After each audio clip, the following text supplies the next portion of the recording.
Do a Mother's Day one. Do a Mother's Day one. Do a Mother's Day one. Let's do it. Start out with this apple red, and then I'll do blue, and then some grape on top of that.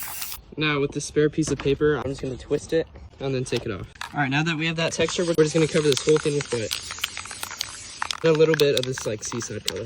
Gonna get this crumpled up piece of paper and then kind of like swipe, and there's our texture. Now I'll do a little shadow on this side.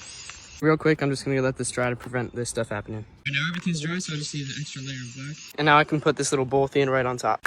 All right, so now I'm just gonna do some white over here and over here, as well as just all around. And on top of that, I'm also gonna do the colors of like Mother's Day that I did on the planet. Then once that's dry, I'm gonna cover this whole thing with black.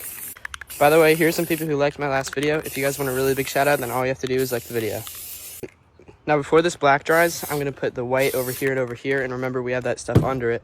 Now we're gonna get this paper from earlier and just put it right here where the white is. Gonna give it like a smudge, and then we'll get this cool texture from that. And then on top of all of that, because it looks kind of sloppy, I'll do one more layer of coral. And now for the final steps before the results, I'm gonna mix some of this seaside into it. And now we're just gonna get some stars by very lightly spraying them. All right, now just before the results, if you guys wanna buy this painting, then I left a link right here.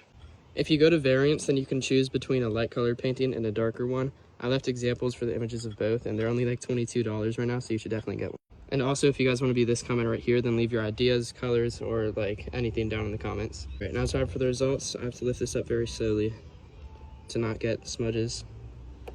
All right, and here are the results.